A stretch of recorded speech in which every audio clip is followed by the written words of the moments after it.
Los saludo a todos con mucho gusto y agradezco a los organizadores del Women Economic Forum Expansión por la invitación a participar en un importante foro. Como saben, el tema que traigo a la mesa para nuestra conversación tiene que ver con la firme convicción que tengo de que las mujeres estamos listas, que estamos listas para enfrentar cualquier reto, proyecto que se nos presente, por más grande que éste sea. Sin embargo, estoy consciente de que no hemos avanzado como quisiéramos. Es por ello que resulta inevitable pensar o cuestionarnos por qué si estamos listas, no estamos en todos los foros y no hemos logrado desplegar todo nuestro potencial. ¿Por qué considero que ya estamos listas? Primero, por nuestras luchas históricas. Somos herederas, literalmente hijas y nietas de quienes lucharon para que la siguiente generación tuviera más derechos, más garantías y más libertades. Ya fuera desde su propia casa, en su negocio familiar, en su municipio, en la política de su país. Conquistaron realmente espacios a los que ahora podemos entrar o desde donde podemos abrir nuevos o mejorar las condiciones de los que ya tenemos. Hemos dado un verdadero salto histórico, como el del derecho al voto femenino, la redefinición social de los roles de género, el acceso a métodos de planificación familiar, entre otros. El segundo punto por el que creo que las mujeres, o el que considero por qué las mujeres ya estamos listas, es por la naturaleza del liderazgo. Tengo la firme convicción de que una mujer es naturalmente líder, es decir, ya contamos con los atributos necesarios para desenvolverte como líder en cualquier campo en el que decidamos emprender. Ahora, no solo tengo creencias y estas reflexiones no son solo subjetivas y no son solo abstractas. También las tengo a partir de datos concretos. Dejo sobre la mesa algunos que creo que convalidan un poco y dan sentido un poco a esto que les comparto. En su informe sobre la gestión empresarial del 2017, la OIT reveló que las mujeres superamos a los hombres en cuanto a la obtención de títulos de educación superior en casi todos los países de América Latina y el Caribe.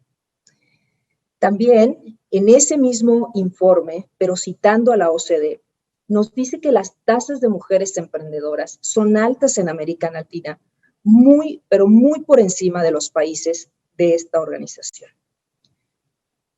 Otro dato relevante y que es importante resaltar es que en medio del dolor de la pandemia y que ha dejado tantas personas tan afectadas en todo el mundo, ONU Mujeres ha destacado el papel crucial del liderazgo femenino durante la crisis sanitaria. Por ejemplo, las organizaciones comunitarias de mujeres tomaron la iniciativa de estar en la primera fila de respuesta gracias a los conocimientos expertos en varios de los países. También, aunque las mujeres son jefas de Estado y de gobierno solamente en 22 países, en la pandemia se demostró que tuvieron la capacidad y el liderazgo de manejar la crisis de salud y se les reconoció por la rapidez de sus respuestas, las cuales no solo incluyeron medidas de confinamiento, el distanciamiento social o pruebas masivas, sino también una transparencia absoluta y sin duda una comunicación muy compasiva de la información sobre la salud pública basada en datos. El tercer punto por el cual considero que las mujeres ya estamos listas tiene que ver con la evolución legislativa. También existen ordenamientos normativos que nos permiten poder incursionar en terrenos donde probablemente nuestras abuelas o nuestras bisabuelas, incluso nuestras madres, no pudieron hacerse presentes. Pero aunque la lucha femenina de igualdad ante este tema data desde decenas de años atrás, lo cierto es que en México no fue sino hasta el 2006 en que tuvimos la Ley General para la Igualdad entre Mujeres y Hombres, la cual formalizó la lucha contra la discriminación y el favor de la igualdad de género. Por ende, nos proveyó a las mujeres mexicanas de un marco propicio para poder desarrollarnos y estar listas. Sentó también las bases jurídicas para que los tres órdenes de gobierno garanticen la igualdad sustantiva y eliminen la discriminación basada en las diferencias sexuales. Nos dotó también de instrumentos concretos para materializar lo anterior. Nos dotó de un Sistema Nacional para la Igualdad, de un Programa Nacional para la Igualdad y de la observancia del cumplimiento de los mismos. De manera reciente, destaca, y creo que vale la pena comentarlo, que hay avances muy importantes al respecto de la justicia remunerativa en cuestión legislativa. Si bien es cierto, aún estas iniciativas y estas reformas aún no se aprueban del todo, en marzo pasado, el Senado aprobó por unanimidad una serie de reformas legales que hacen valer el derecho a la igualdad de remuneración entre hombres y mujeres por un mismo trabajo, denominado igualdad salarial. En esta iniciativa se estipula que los salarios deberán fijarse con base a criterios objetivos, como son conocimientos profesionales, la destreza y las aptitudes para las relaciones interpersonales.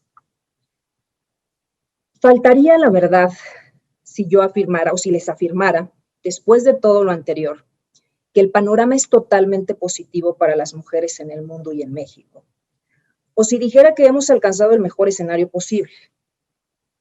No es necesario repetir las cifras dolorosas de feminicidios, de violencia doméstica a mujeres y niñas, desigualdad salarial, violencia simbólica y otros parámetros para que todos estemos de acuerdo en que aún falta mucho por alcanzar y mucho por avanzar. Es por ello que me resulta inevitable, como se los compartí al principio, reflexionar y pensar por qué si estamos listas no avanzamos más o no hemos avanzado como queremos. Considero que no existe respuesta única a esta interrogante. Sin embargo, me permito dejar para la reflexión lo que he denominado 3 grandes fronteras que sin duda son complejas de superar y que creo que han impedido hasta ahora alcanzar nuestro máximo potencial, pese a las evidencias de que ya estamos listas.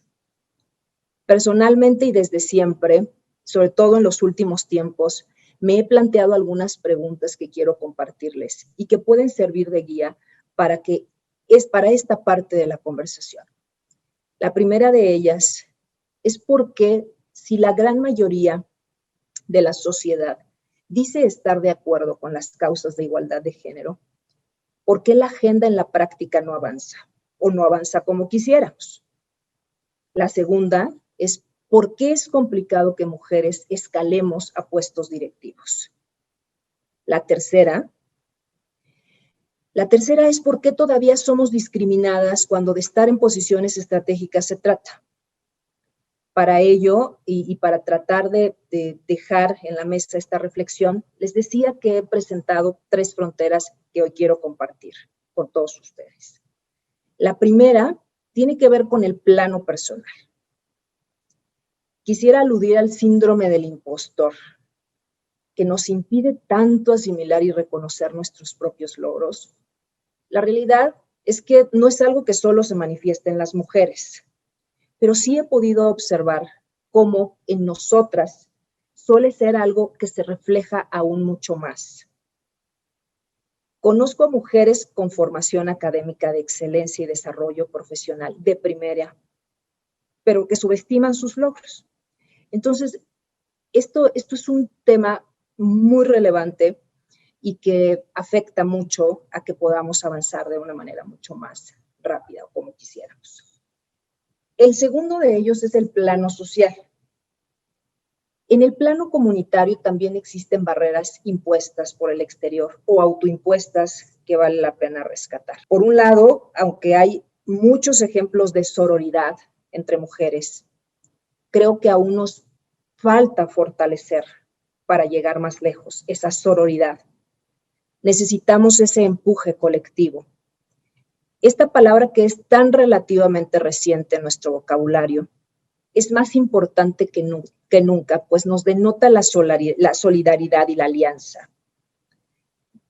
La realidad es que no tenemos que ser iguales, no tenemos que coincidir o establecer necesariamente una amistad. La realidad es que se trata de saber cómo somos, que somos parte de una comunidad profesional, académica, política, donde hay causas en común que podemos empujar entre todas y con empatía para cualquiera de las historias de vida que tengamos enfrente. El tercero y no menos importante tiene que ver con todo un sistema estructural. Lo he enfocado en un plano sistémico, englobado en estructuras, instituciones y sistemas dentro de los cuales nos situamos como ciudadanos. Entre ellos, pues el sector privado, el sector público, las leyes, las políticas públicas, solo por mencionar algunos.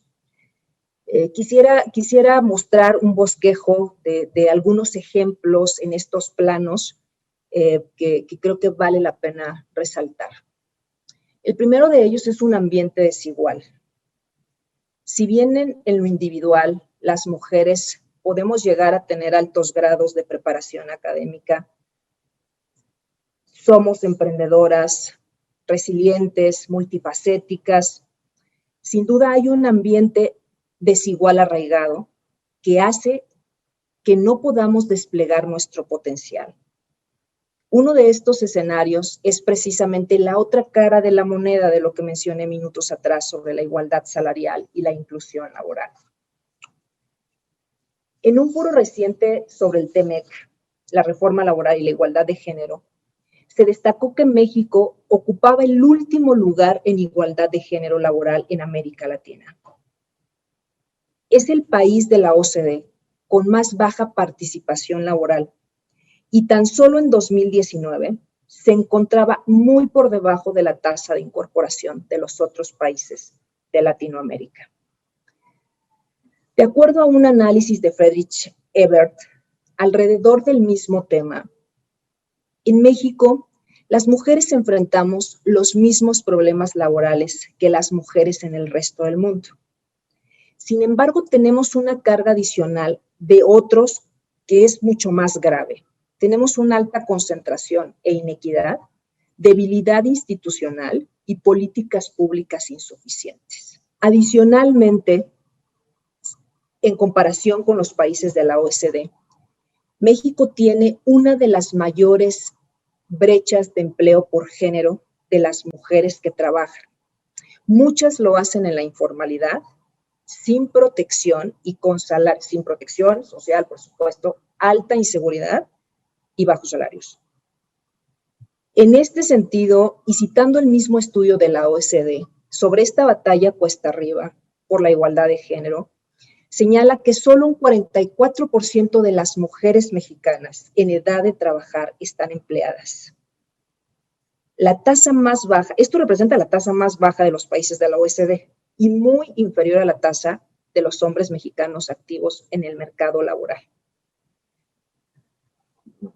Vale la pena rescatar también otro dato, un poco más reciente. En 2020 la población ocupada se distribuyó aproximadamente en 33.5 millones de hombres y 21.9 millones de mujeres. Esa proporción se mantiene en trabajos de subordinación asalariados. Sin embargo, en niveles de sueldos más altos, la diferencia entre hombres y mujeres es drástica. A decir de este mismo estudio, esto se debe en parte a prejuicios según los cuales el ingreso de las mujeres es un complemento al ingreso del hogar, o por las limitantes de ser quienes se dedican a los cuidados de otros miembros de la familia o de la maternidad. Como otro de los ejemplos que quiero traer a la mesa, tiene que ver con las leyes mejorables. La otra frontera que tenemos es la normativa. Y para que este subtítulo haga sentido e incluso se quede corto, comenzaré compartiéndoles un dato impactante de un estudio en pleno 2021 del Banco Mundial, en donde las mujeres a nivel global solo tenemos 3/4 partes de los derechos legales otorgados y garantizados a los hombres. Lo anterior no solo tiene implicaciones en las leyes per se. Está comprobado que las reformas legales que buscan la equidad de género derivan en empoderamiento económico de las mujeres y a su vez beneficia a la economía en su conjunto. El Banco Mundial, en el estudio que les mencioné, Conceptualiza 8 indicadores que representan aquellos hitos que experimentamos las mujeres y que se asocian estadísticamente con su empoderamiento económico, pero cuya raíz es el marco legal. Se los menciono: movilidad, restricciones en la libertad de movimiento, centro de trabajo, leyes que afectan sus decisiones para trabajar, sueldos, medidas legales y regulaciones que afectan su remuneración, matrimonio, limitaciones legales relacionadas con el matrimonio, maternidad, leyes que afectan el empleo de las mujeres después de tener hijos, emprendedurismo, limitaciones para arrancar y dirigir un negocio, activos, considera las diferencias de género en temas de herencia y propiedad, pensiones, leyes relacionadas con el monto de pensiones para mujeres. Ponderando los elementos anteriores y sumando los puntajes en donde 100 es el mejor posicionado, el estudio nos sitúa a México en un promedio de un 88.8, muy por debajo de países como Perú, Paraguay, Ecuador, Bolivia y El Salvador. Pero regresando al tema central y aterrizándolo en la práctica, con uno de estos indicadores, tomemos el ejemplo de la maternidad.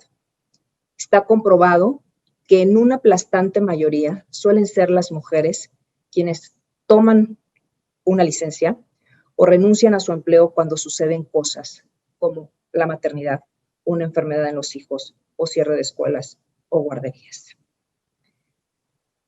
Otro de los ejemplos tiene que ver con las políticas de empleadores en perfeccionamiento.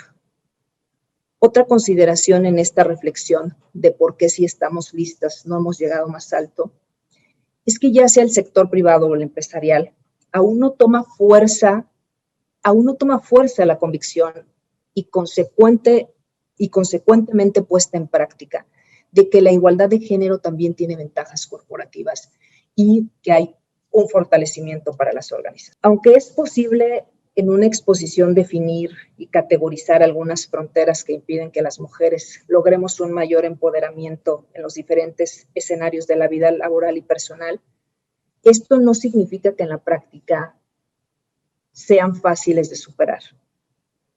Es un tema complejo.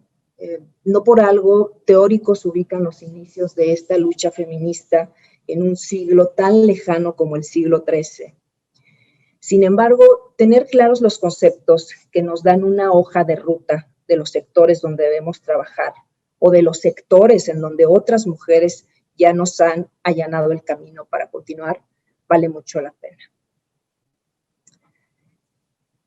Quisiera cerrar con el deseo de haber dejado una luz palpitante en la reflexión, siempre amplia pero también compleja, del papel de las mujeres en la sociedad. Quiero reiterar que puede que el mundo aún no esté listo, pero las mujeres sí lo estamos, sí estamos listas. Las mujeres históricamente sí hemos estado en desventaja, pero de aquí en adelante es el trabajo, el talento y el esfuerzo lo que nos permitirá desdibujar esa desigualdad.